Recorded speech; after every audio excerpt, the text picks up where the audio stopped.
नमस्कार दोस्तों, देविका क्लासेस के ऑफिशियल यूट्यूब चैनल पर आप सभी का स्वागत है। आज हम भाग 1 के ही आगे की चीज़ों को देखेंगे। भाग 1 में हमने आपको आर्टिकल 1, आर्टिकल 2, आर्टिकल 3 और आर्टिकल 4 इन चारों आर्टिकलों का जिक्र कराया था। और इन चारों आर्टिकल्स के बाद में हम देख रहे थे कि मैंने आपको बताया था कि शंकरी प्रसाद बनाम भारत संघ 1951 के माध्यम से राष्ट्रपति के पास में, यहाँ से मैं शुरू करूंगा आज, राष्ट्रपति के पास में दो प्रकार की शक्तियां थी। राष्ट्रपति के पास में दो प्रकार की शक्तियां थी। पहली शक्ति थी साधारण विधायी शक्ति। कौन सी? साधारण विधायी शक्ति। और दूसरी शक्ति कौन सी थी? संवैधानिक विधायी शक्ति। संवैधानिक विधायी शक्ति, यही थी बात। संवैधानिक, साधारण विधायक शक्ति और संवैधानिक विधायी शक्ति। यानी जब राष्ट्रपति को आर्टिकल 3 का प्रयोग करना हो, जब राष्ट्रपति को आर्टिकल 3 का प्रयोग करना हो या नए राज्यों का गठन की बात कर रहा हो, नए राज्यों का गठन ये है कि मान के चलिए तेलंगाना की बात है। समझिए इस चीज को, समझिए इस चीज को कि तेलंगाना की बात है, तेलंगाना के गठन की बात है, तो साधारण विधायी शक्ति का प्रयोग करेगा। और साधारण विधायी शक्ति में साधारण बहुमत से पास करेगा, साधारण बहुमत से। और इसमें संवैधानिक संशोधन बहुमत से, या कह सकते हैं एक विशेष बहुमत से। और विशेष बहुमत मैंने बताया था कई प्रकार के होते हैं। तो आमतौर पर बेटा साधारण विधेयक में, आमतौर पर साधारण विधेयक पर राष्ट्रपति की पूर्व अनुमति नहीं ली जाती है। आमतौर पर साधारण बहुमत में राष्ट्रपति की पूर्व अनुमति नहीं ली जाती है। लेकिन यदि राज्यों के क्षेत्रफल की बात होगी, राज्यों के नाम परिवर्तन की बात होगी, अर्थात आर्टिकल 2 और आर्टिकल 3 के संदर्भ में साधारण विधेयक का, यहां लिख सकता हूं साधारण बहुमत मतलब साधारण विधेयक से पास होता है। यानी साधारण बहुमत होता है तो साधारण बहुमत से ही है। लेकिन आपको पता ही है बिल्स की जब हम बात करेंगे आगे, साधारण आपको विधेयक भी समझाएंगे। साधारण विधेयक क्या होता है, धन विधेयक, वित्त विधेयक। तो साधारण विधेयक में आमतौर पर इस शक्ति का प्रयोग, ऐसे समझिए इस चीज को, साधारण विधेयक छोड़िए, साधारण विधायी शक्ति का प्रयोग करते हुए राष्ट्रपति से पूर्व अनुमति, मान के चलिए अब मुझे, मैं हूं मतलब हिंदुस्तान में किसी राज्य का एक नाम परिवर्तन करना है, तो उस समय क्या किया जाएगा? तो सबसे पहले राष्ट्रपति की अनुमति ली जाएगी, राष्ट्रपति के हस्ताक्षर किए जाएंगे। और राष्ट्रपति के हस्ताक्षरों के बाद वह प्रावधान, वह प्रस्ताव उस राज्य की विधान मंडल में भेजा जाएगा। उस राज्य के विधान मंडल में केवल मात्र औपचारिकता के लिए भेजा जाएगा। यदि वो उसे पास करे तो ठीक, और उसे पास ना करे तो भी ठीक। समझिए इस चीज को। यानी राष्ट्रपति के हस्ताक्षर के बाद संबंधित राज्य के विधानमंडल में औपचारिकता के लिए भेजा जाएगा वह प्रस्ताव, और वो उसको पास करना ही पड़ेगा, उसको पास करना ही पड़ेगा। उसके बाद वो वापस आता है और लोकसभा या राज्यसभा, लोकसभा और राज्यसभा से साधारण बहुमत से पास होकर के राष्ट्रपति के हस्ताक्षर होते ही वो काम शुरू। यानी अब आपको पता लग गया कि मान के चलिए, दोबारा से सुनिए इस चीज को, दोबारा से ज्यादा चीजों को दोहराइए, ज्यादा से ज्यादा चीजों को दोहराइए। और ज्यादा से ज्यादा चीजों को दोहराएंगे तो चीजें कंठस्थ होती जाती हैं, कंठस्थ होती जाती हैं। तो मैंने बताया था कि यदि किसी राज्य का नाम परिवर्तन, मान लेते हैं नाम परिवर्तन की बात है, तो नाम परिवर्तन बेटा कौन सी आर्टिकल में किया जाएगा? आर्टिकल 3। और आर्टिकल 3 का प्रयोग आर्टिकल 4 के अनुसार, अब इस चीज को समझिए, आर्टिकल 3 का प्रयोग आर्टिकल 4 के अनुसार संसद करेगी। और संसद कैसे करेगी? यदि किसी राज्य का नाम परिवर्तन करना हो तो साधारण विधायी शक्ति का प्रयोग किया जाता है। साधारण विधायी शक्ति का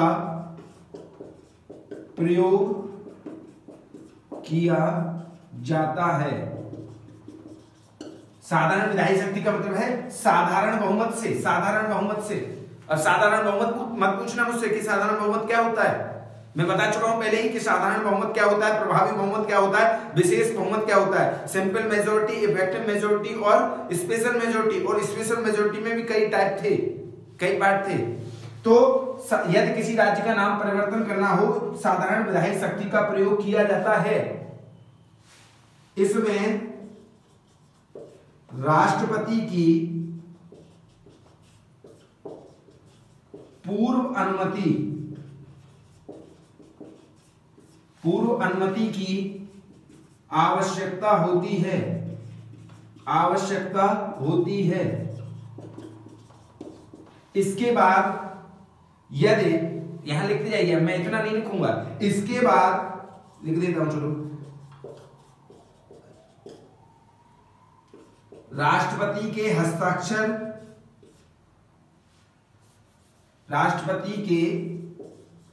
हस्ताक्षर के बाद वह प्रस्ताव, कौन सा प्रस्ताव की बात हो रही है? वह प्रस्ताव, कौन से प्रस्ताव की? नाम परिवर्तन की प्रस्ताव, यानी नाम परिवर्तन वाला प्रस्ताव, वह प्रस्ताव संबंधित राज्य के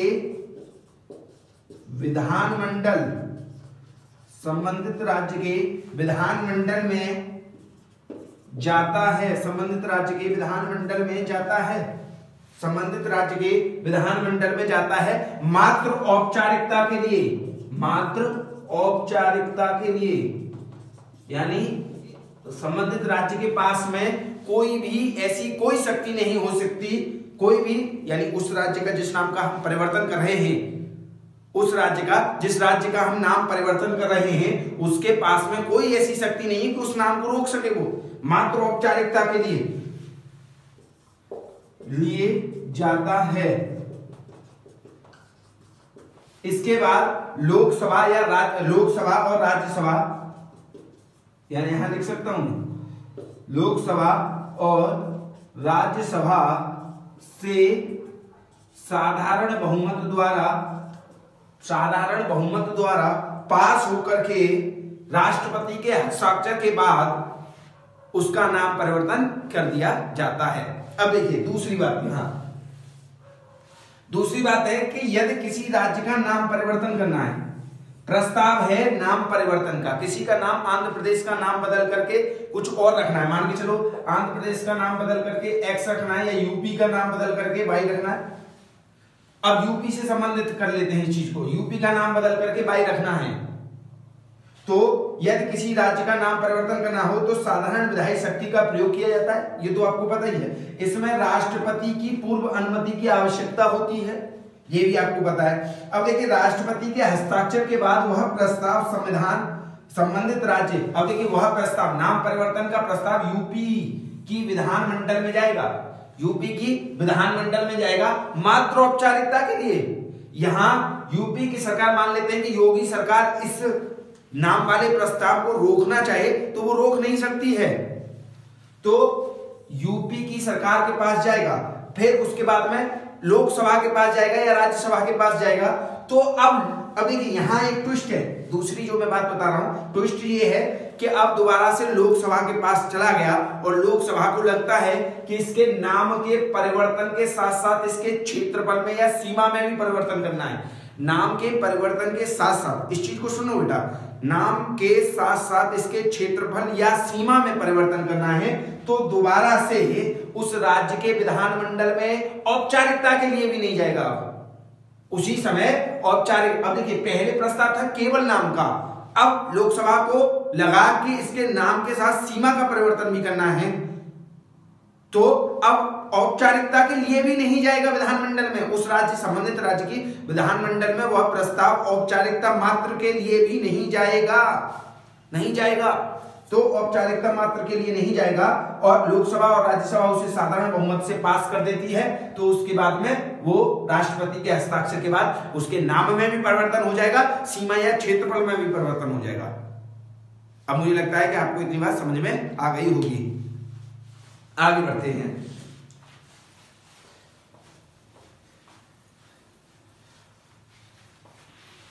अब देखिए थोड़ी सी बात हम करते हैं,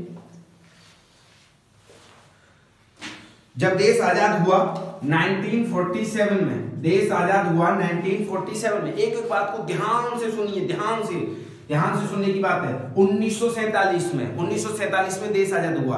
अब देखिए बहुत सारे बच्चों को 1947 या 1959 में बहुत दिक्कत होती है, वो हिंदी नहीं जानते हैं, इंग्लिश पहले से नहीं आती है, हिंदी को जानने का प्रयास नहीं करते हैं, ऐसे बच्चे कहलाते हैं इंग्लिश।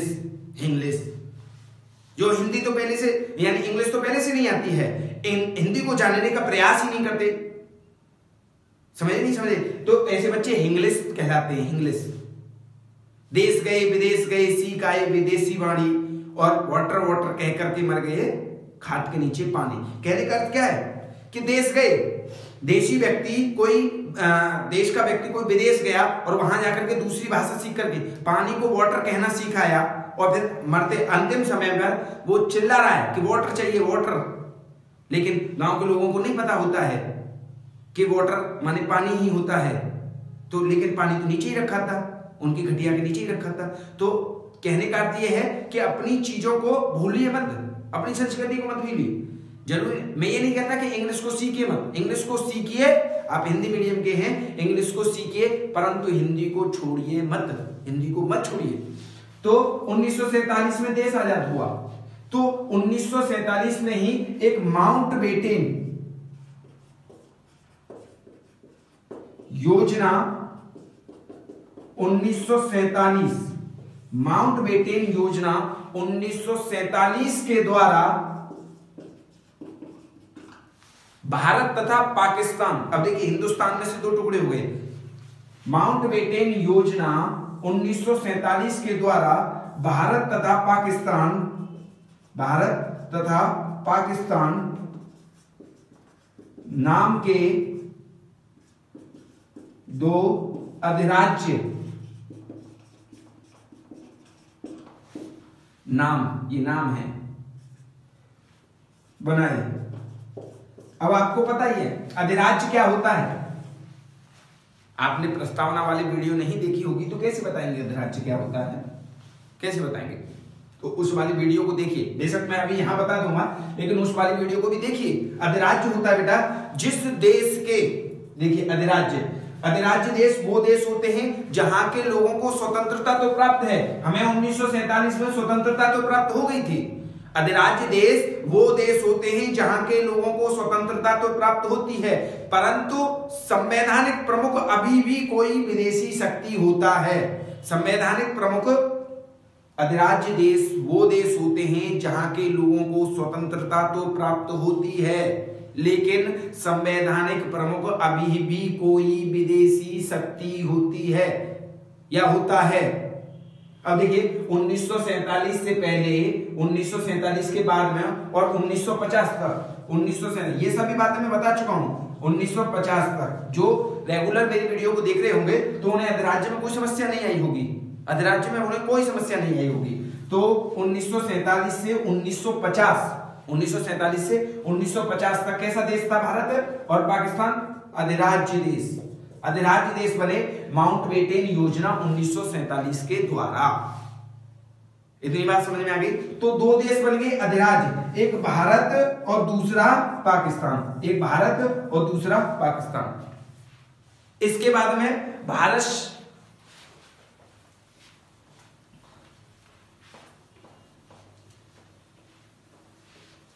अब एक अधिनियम और आता है, स्वतंत्रता, भारतीय स्वतंत्रता अधिनियम 1947, या इसे कह सकते हैं स्वतंत्रता अधिनियम, शॉर्ट में चलते हैं, अधिनियम 1947। इसके माध्यम से भारत में, देखिए भारत में कुछ देश, जब भारत अंग्रेजों के अधीन हुआ करता था तो इसमें कुछ देशी रियासतें थी। क्या थी? देशी रियासतें, यानी यहां अंग्रेज इन देशी रियासतों पर अप्रत्यक्ष रूप से शासन किया करते थे। अप्रत्यक्ष रूप से कैसे? अप्रत्यक्ष रूप से ऐसे कि यहां के लोग, देशी रियासतों के लोगों को, देशी रियासतों यानी ये जो देशी रियासतें हैं इनसे वो डायरेक्ट यानी प्रत्यक्ष टैक्स नहीं लिया करते थे, बल्कि अप्रत्यक्ष रूप से राजा से बोल दिया जाता था कि हमको इतना टैक्स चाहिए, फिर राजा अपनी जनता से कलेक्ट करता था, तब इनको पहुंचाता था। यानी देशी रियासतें थी, इनडायरेक्ट वे में शासन किया करते थे। लेकिन कुछ कैसे थे, ब्रिटिश भारत था पूरा, वहां अंग्रेज डायरेक्ट शासन किया करते थे, डायरेक्ट टैक्स लिया करते थे, डायरेक्ट शासन किया करते थे, डायरेक्ट टैक्स लिया करते थे। तो कुछ देशी रियासतें थी। तो स्वतंत्रता अधिनियम बेटा 1947 में ये साफ साफ कहा गया कि जो भी देशी रियासतें हैं, जो भी देशी रियासतें हैं, वो या तो भारत के साथ मिल जाएं, या तो देखिए उनके पास तीन विकल्प थे। पहला विकल्प भारत के साथ मिल जाएं, भारत के साथ मिल जाएं। दूसरा विकल्प क्या था, पाकिस्तान के साथ मिल जाएं, पाकिस्तान के साथ मिल जाएं। तीसरा विकल्प क्या था, देखिए तीसरा विकल्प ज्यादा खतरनाक था, स्वतंत्र रहें। यानी जिस भी देशी रियासत को यह लगता है कि वह स्वतंत्र रह सकती है तो वो स्वतंत्र रहे। यानी स्वतंत्रता अधिनियम 1947 के द्वारा ये कहा गया कि जितनी भी देशी रियासतें हैं उनके पास तीन विकल्प हैं। पहला विकल्प कि वो भारत के साथ मिल जाए, और दूसरा विकल्प है कि पाकिस्तान के साथ मिल जाए, और तीसरा विकल्प है कि वो स्वतंत्र रहें, वो स्वतंत्र रहें। अभी देखिए यहां मैं अब कश्मीर वाला मुद्दा लेकर के आऊंगा, कश्मीर वाला, कि उसमें ऐसे विशेष धारा 370 के तहत 35A में क्या विशेष प्रावधान थे और क्यों दिए गए, फिर वो हटे कैसे, ऐसा क्या हुआ जो 2019 में धारा 370 वहां से हट करके दो नए केंद्र शासित प्रदेश जम्मू कश्मीर में बन गए। तो अब इतनी बात आपको समझ में आ गई होगी।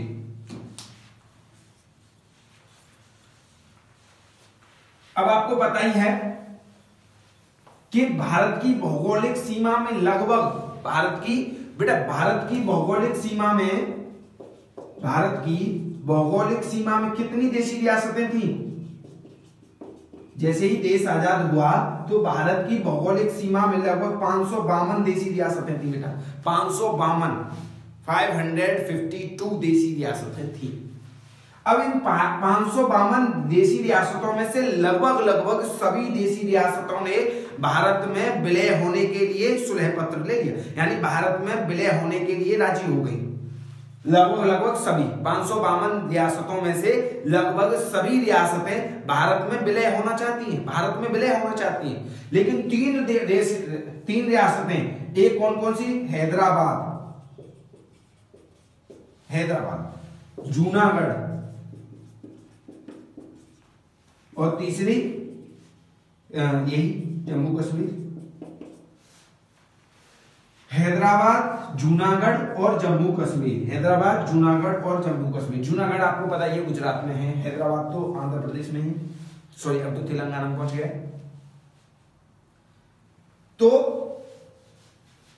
हैदराबाद, जूनागढ़ और जम्मू कश्मीर तीन ऐसी रियासतें थी जो स्वतंत्र, ना तो वो पाकिस्तान में जाना चाह रही थी, ना वो भारत में रहना चाह रही थी। ये कह रही थी कि हम स्वतंत्र रहेंगे, हम स्वतंत्र रहेंगे।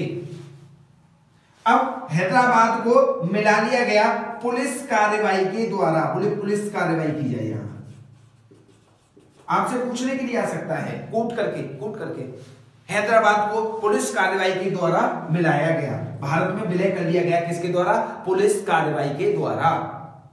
जूनागढ़ को जनमत संग्रह के द्वारा, किसके द्वारा बेटा, जनमत संग्रह के द्वारा, जनमत संग्रह के द्वारा।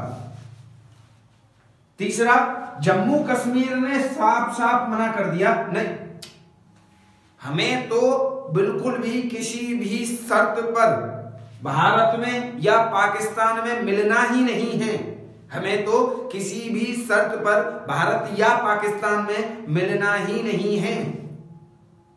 अब देखिए मिलेंगे नहीं तो फिर क्या होगा, बोले ठीक है तुम मत मिलो, इन्हें स्वतंत्र रख दिया गया। यानी ये दोनों तो मिला दिए गए। जूनागढ़ जनमत संग्रह बहुत से लोगों को नहीं पता होगा, इंग्लिश वाला सिस्टम होगा उनका। जनमत संग्रह क्या होता है, जनमत संग्रह प्रत्यक्ष रूप से निर्वाचन होता है, प्रत्यक्ष रूप से, यानी प्रत्यक्ष रूप से कह सकते हैं कि एकदम खुली वोटिंग होती है, खुली वोटिंग हाथ उठा करके, ठीक है। तो जनमत संग्रह द्वारा और पुलिस कार्रवाई के द्वारा हैदराबाद और जूनागढ़ मिला लिए गए, लेकिन जम्मू कश्मीर को स्वतंत्र कर दिया गया। अब देखिए जम्मू कश्मीर की कहानी पढ़ते हैं।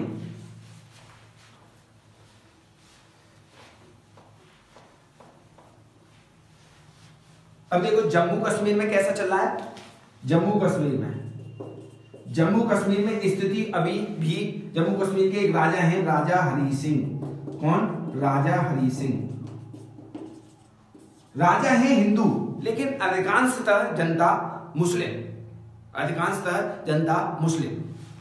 जम्मू कश्मीर के राजा ने साफ साफ कह दिया कि हमको न तो पाकिस्तान में मिलना है न भारत में मिलना है। लेकिन उसी दौरान क्या होता है कि पाकिस्तान, कह सकते हैं पाकिस्तान के कुछ कबीलाई जनजाति, वहां की कबीलाई जनजाति पाकिस्तान की सरकार तथा पाकिस्तान की सेना का समर्थन प्राप्त करके उन्होंने जम्मू कश्मीर पर अटैक कर दिया बेटा। कते घने मतलब तंगड़े हो रहे हैं। एक जनजाति, कबीलाई जनजाति पाकिस्तान की सेना और पाकिस्तान की सरकार का समर्थन प्राप्त करके जम्मू कश्मीर पर अटैक कर देते हैं। इधर राजा हरी सिंह घबरा जाते हैं, आंखें बड़ी बड़ी कर लेते हैं, बोले अब क्या होगा। अब इनके पास में विकल्प क्या है? विकल्प ये है कि ये देखिए बहुत नरसंहार मचाया, इस कबीलाई जनजाति ने बहुत नरसंहार मचाया, लोगों को लूटा, लोगों को मारना शुरू कर दिया। अब लोगों को मारना शुरू कर दिया तो राजा हरी सिंह के पास में बेटा क्या ऑप्शन बचता है? क्या ऑप्शन बचता है? राजा हरी सिंह के पास में केवल एक ही विकल्प बचता है कि वह भारत के प्रधानमंत्री, यानी उस समय के तत्कालीन प्रधानमंत्री पंडित जवाहरलाल नेहरू को बुलाए, उनसे बात करे, कहे कि हमारी मदद करिए। अब देखिए राजा हरी सिंह मदद मांग रहा है किससे? भारत से। राजा हरी सिंह ने मदद मांगी किससे? भारत से। लेकिन भारत क्यों देगा उन्हें मदद देने से इनकार कर दिया नेहरू जी ने। बोले कि आप हिंदुस्तान का हिस्सा नहीं हैं और हम अभी अभी आजाद हुए हैं और हमारी अंतरराष्ट्रीय स्तर पर बोले बिल्कुल कह सकते हैं कि कैसा देश है, आजाद होते ही उदाबाजी कर रहा है। यानी जम्मू कश्मीर से हिंदुस्तान का कोई मतलब नहीं है, तब भी भारत की सेना जम्मू कश्मीर में कैसे जा सकती है? अंतरराष्ट्रीय स्तर पर ना कट जाती है, अंतरराष्ट्रीय बिरादरी में।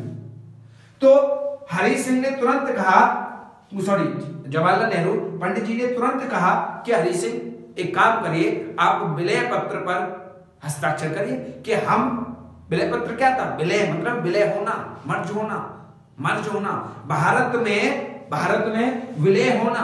अब जब बताइए विलय पत्र पर राजा हरी सिंह हस्ताक्षर कर देंगे तो क्या होगा? तो वह हिस्सा जो जम्मू कश्मीर वाला हिस्सा है वो भारत का हिस्सा हो जाएगा। अब आपको थोड़ा सा एक कॉन्फिडेंस आ रहा होगा अपने अंदर, वो भारत का हिस्सा हो जाएगा। अब जब भारत का हिस्सा हो जाएगा तब भारत की सेना पाकिस्तान के जो कबीलाई जनजाति थी उसको खदेड़ देगी। तो विलय पत्र पर भारत से मदद मांगी हरी सिंह ने, विलय पत्र। और देखिए हरी सिंह क्या कह रहे हैं विलय पत्र पर हस्ताक्षर करते वक्त? बोले स्थितियां सामान्य हो जाएंगी तो हम इस विलय पत्र को फाड़ देंगे का मतलब इसे हम अस्वीकार करेंगे, हम इसे मानेंगे ही नहीं कि कोई विलय पत्र। बोले ठीक है, वो बाद में बात की जाएगी, पहले आप विलय पत्र पर हस्ताक्षर कीजिए। विलय पत्र पर हस्ताक्षर करने के बाद में भारत की सेना गई और उन जनजातियों को, उस जनजाति, कबीलाई जनजाति जो थी, जो भारत की, पाकिस्तान की सरकार और पाकिस्तान की सेना की समर्थन प्राप्त करके घुसी थी, उसको खदेड़ दिया।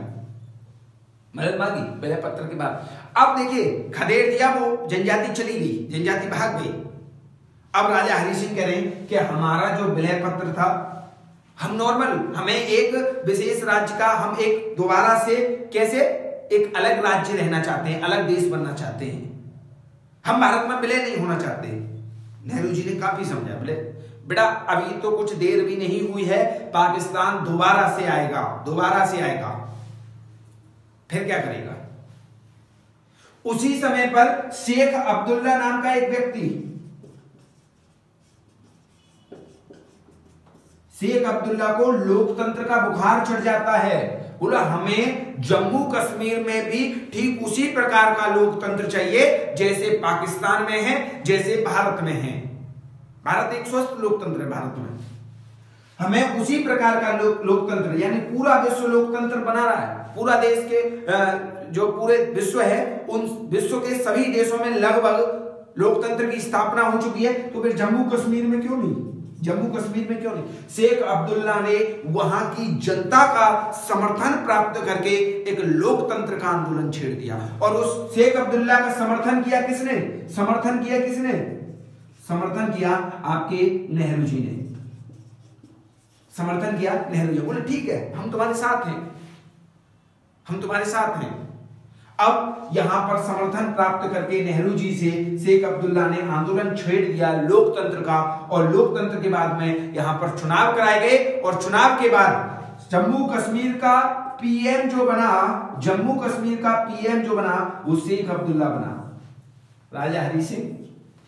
बोले तुम आराम करो, बहुत बुजुर्ग व्यक्ति हो चुके हो, अब आराम करो, हम अपने कमान हम संभालेंगे अब जम्मू कश्मीर की। अब यहां से एक आदेश पारित होता है, एक आदेश शेख अब्दुल्ला के द्वारा, शेख अब्दुल्ला के नेतृत्व में एक आदेश पारित होता है जिसे कहते हैं राष्ट्रपति आदेश। क्या कहते हैं बेटा? राष्ट्रपति आदेश 1956, प्रेसिडेंशियल ऑर्डर 1956। राष्ट्रपति आदेश 1956 के द्वारा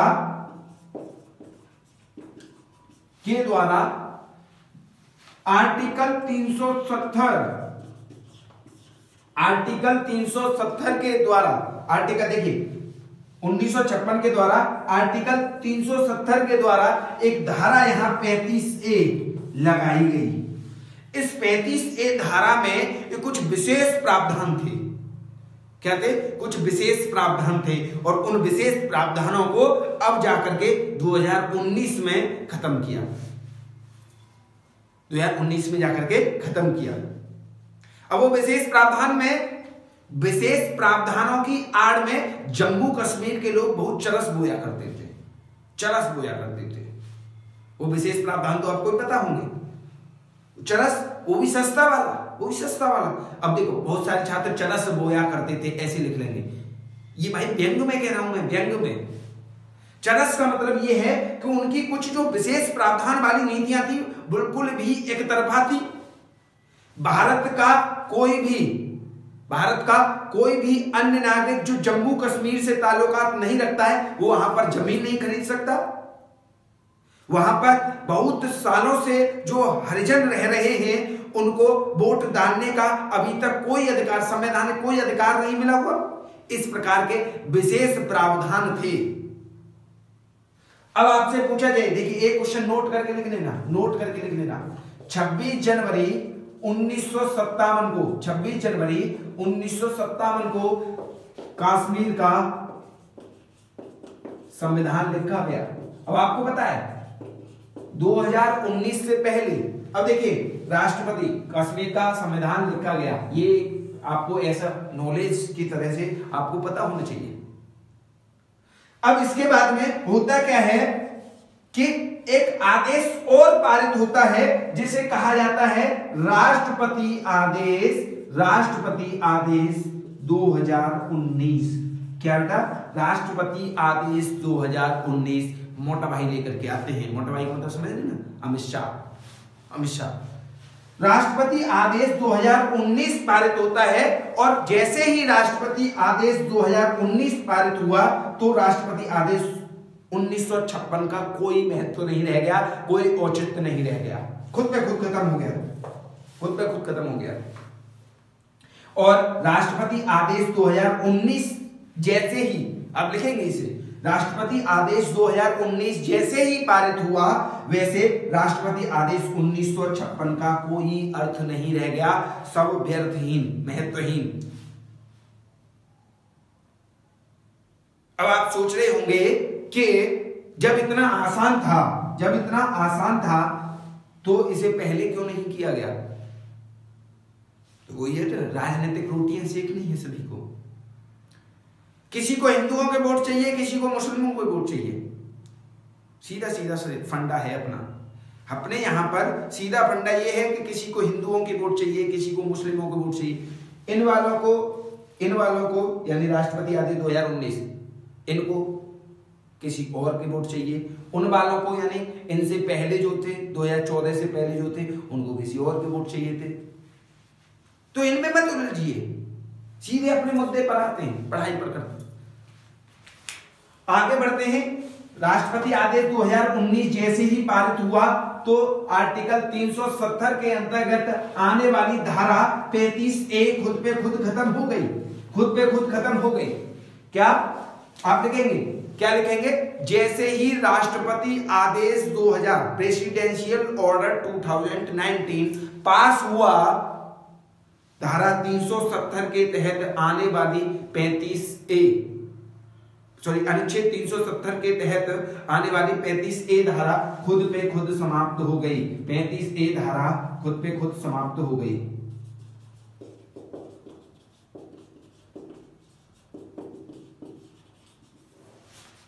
ठीक है, इतनी बात आपको समझ में आ गई होगी। अब हम चलते हैं और एक दो केंद्र शासित प्रदेश बनाएंगे। इसके बारे में तो आपको खैर पता ही होगा कौन कौन से दो केंद्र शासित बनाए गए, एक जम्मू कश्मीर और एक लद्दाख। जम्मू कश्मीर और लद्दाख। अब इसके बाद में बात करते हैं, जब 1900 प्रारंभ की बात कर रहे हैं हम, अब प्रारंभ की बात कर रहे हैं। कौन से प्रारंभ की बात कर रहे हैं? कि सभी देशी रियासतें, सभी राज्य प्लस सभी देशी रियासतें, शुरुआत में देशी रियासतें मिला करके क्या बनाया गया? श्रेणी राज्य बनाए गए। एक मिनट इंक डाल दूं, आपको दिखाई नहीं दे रहा होगा। सभी देशी राज्य प्लस सभी देशी रियासतें मिला करके क्या बनाया गया? श्रेणी राज्य बनाए गए बेटा। और श्रेणी राज्यों में चार एक मिनट,